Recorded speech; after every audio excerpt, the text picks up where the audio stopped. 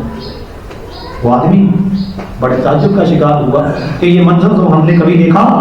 اس نے محلے والوں سے پوچھا بھی یہ کیا منظر ہے؟ وہ کہنے لگے ہم تو روزانہ یہ دیکھتے ہیں۔ اس نے کہا وجہ کیا ہے؟ کہنے لگے کہ یہ آدمی اپنی شراب پیا کرتا تھا، اس کی ماں اسے سمجھاتی تھی تو یہ بدبخت کہا کرتا تھا ماں سے کہ یہ کیا تو گدی کی طرح بک کرتی رہتی، یہ تو گدی کی طرح بک کرتی رہتی۔ کہتے ہیں کہ مرا عصر کے بعد اس کا انتقال ہوا، جب سے یہ مرا ہے روزانہ یہ عمل ہوتا ہے، یہ قبر پھٹتی ہے عصر کے بعد، یہ قبر سے نکلتا ہے سر گدھے جیسا دڑ انسانوں جیسا، 3 دفعہ آواز نکال کے پھر قبر میں غائب ہو جاتا ہے۔ یہ روز کا معمول ہے اور روز ہم اپنی آنکھوں سے منظر دیکھتے ہیں۔ میرے محترم بزرگوں، بھائی اور دوستوں، ماں باپ کی نافرمانی کرنے والوں کی ہم نے بھی کمی توجہ فرمانا کہ ہم کس طرف جا رہے ہیں۔ اولڈ ہوم میں جمع کرانا والدین کو، کیا ان کے ساتھ بدتمیزی اور بدسلوکی کرنا یہ کافروں کا طریقہ ہے، مسلمانوں کا طریقہ؟ اور ایک ہمارے یہاں بد نصیب ہے مرزا جیلوی، نام سنا ہے؟ بولو یار، وہ کیا کہتا ہے ماں کہتی ہے میں نے دودھ نہیں بخشنا، ماں نے شاہی کوئی نہیں، اس کی اوقات اس کی حیثیت تھی، یہ تو ماں باپ اپنے مزے لے رہے تھے ہم پیدا ہو گئے۔ توجہ کرنا، ماں باپ اپنے چکروں میں تھے ہم پیدا ہو گئے، ماں باپ کا ہماری ولادت میں کوئی کردار؟ اس بد نصیب کو کوئی بتلائے نا کہ رسول اللہ تو فرماتے ہیں الجنت تحت اقدام الامہات، جنت ماں کے قدموں کے۔ اور اللہ قرآن میں کیا فرماتا ہے اگر والدین مشرک ہوں تمہیں بھی شرک کرنے کا حکم دیں تو شرک سب سے بڑا گناہ ہے۔ اللہ فرماتے ہیں والدین کے کہنے پر تم نے شرک کرنا نہیں، لیکن اس کے باوجود ان کے ساتھ بے ادبی، بدسلوکی، بدتمیزی کرنے کی میں تمہیں اجازت۔ تو یہ 2 جملے سے اس نے والدین کے بارے میں جو اللہ اور اللہ کے رسول صلی اللہ علیہ وسلم کی تعلیمات کا چھپر پانی پھیر دیا۔ جو بندہ یہ سنے گا وہ کبھی والدین کا احترام کرے گا؟ یہی ہوگا۔ اللہ ہمیں سمجھ دے، اللہ ہمیں ہدایت دے۔ جن کے والدین زندہ ہیں ان کی قدر کریں، جن کے موت ہو چکے ہیں ان کے لیے بخشش کی دعا کریں، ان کی قبر پر ہاتھ جوڑنے کو حاضری دیا کریں، ان کو اثارے ثواب کریں تاکہ اگر وہ ناراض تھے تب بھی اللہ ان کو خوش کر دے۔ سمجھ آ رہی بات؟ آگے چلتے ہیں۔ ایک آدمی تھا، یہ ایک مضمون، ایک دینی رسالے میں ایک مضمون چھپا ہے، وہ کہتا ہے میرا والد بڑا کنجوس تھا، ساری زندگی مالدار بہت تھا، ہمیں بڑے مسائل پیش آئے لیکن زندگی میں کبھی اس نے ہمارے ساتھ تعاون، کہتا ہے ہمیں بڑا غصہ تھا، جب یہ فوت ہوا ہم نے سارے پیسے بوری میں بھرے اس کے ساتھ ہی قبر میں دفن کر دیا۔ کہتے ہیں ایک دفعہ میں حالات سے اتنا بے بس ہوا، غربت تھی، پریشانی تھی، مسائل تھے کہ میں نے فیصلہ کیا کہ آج رات میں نے قبرستان میں جا کے ابا کی قبر سے وہ پیسے نکالنے۔ کہتے ہیں میں رات کو گیا، میں نے جا کے قبر کو سوراخ کیا اور میں نے قبر کے اندر ہاتھ ڈالا تو میرا ہاتھ جتنا قبر کے اندر گیا وہ جل گیا۔ میں نے جلدی جلدی ہاتھ نکالا۔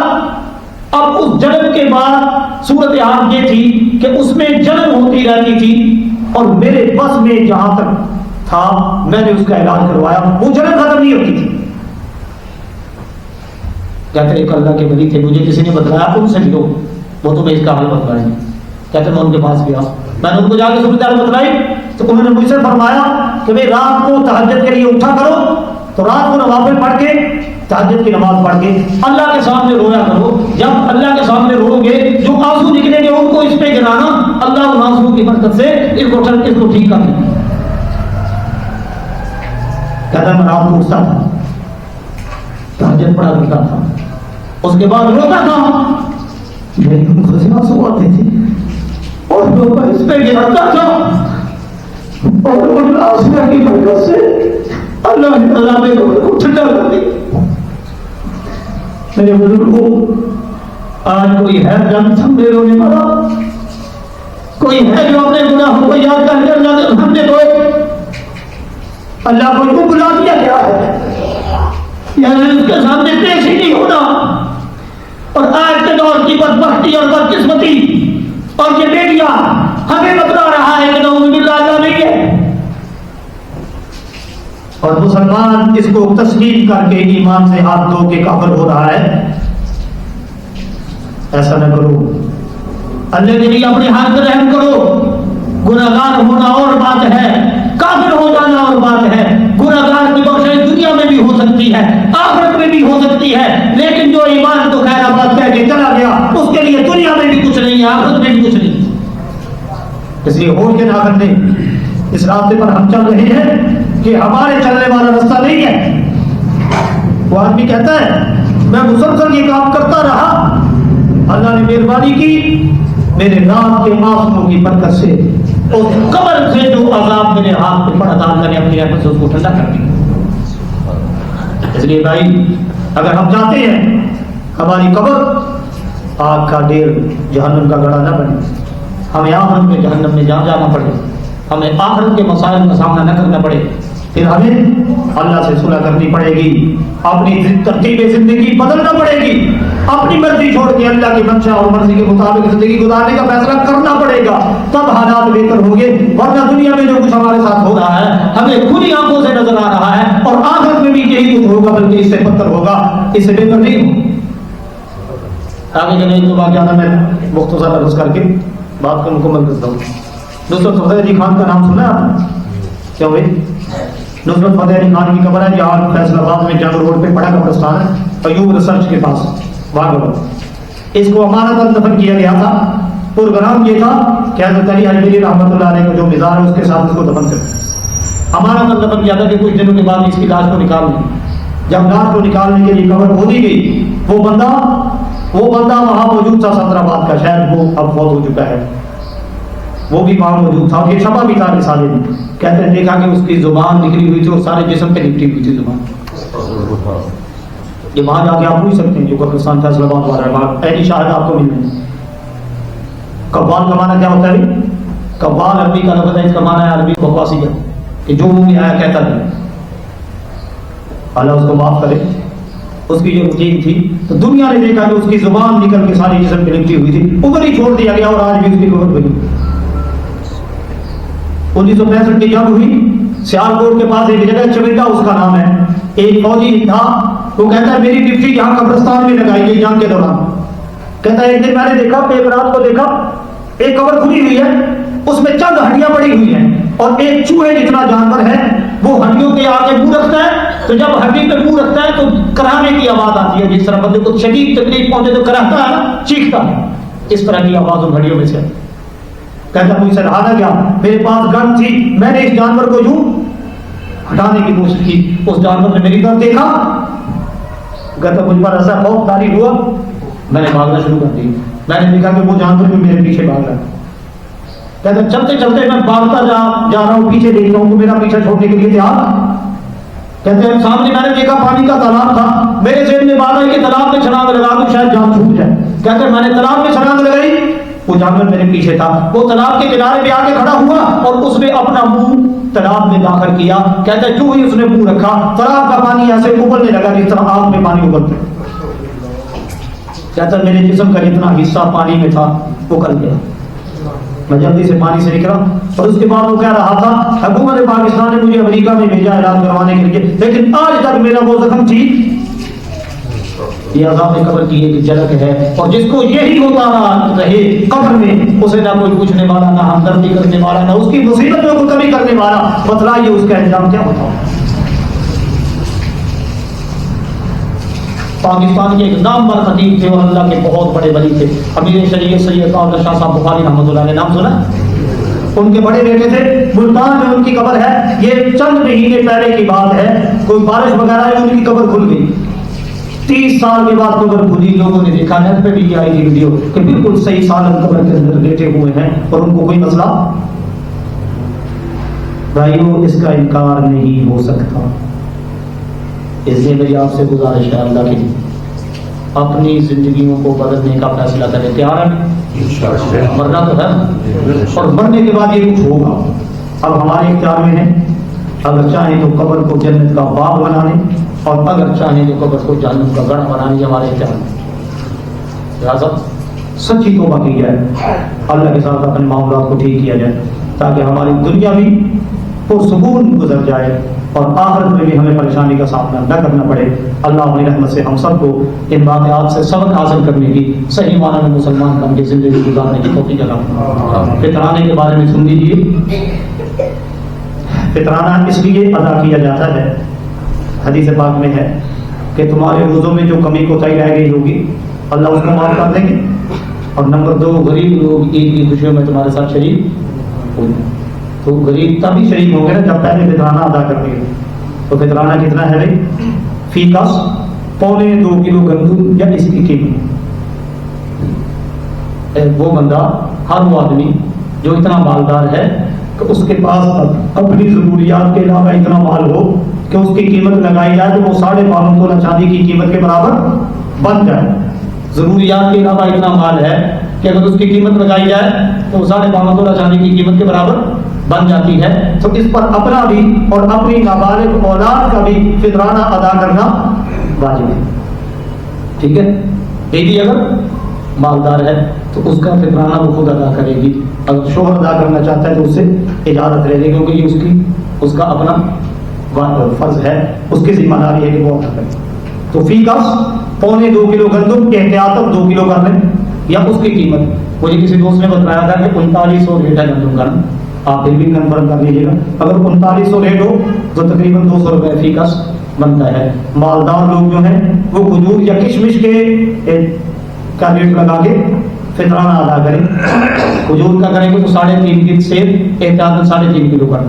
ٹھیک ہے, کشمش کے بھی 3.5 کلو, 3.5 سے احتیاطاً 3.5 کلو کریں. 3.5 کلو کشمش یا اس کی قیمت فی کس ادا کر دیں.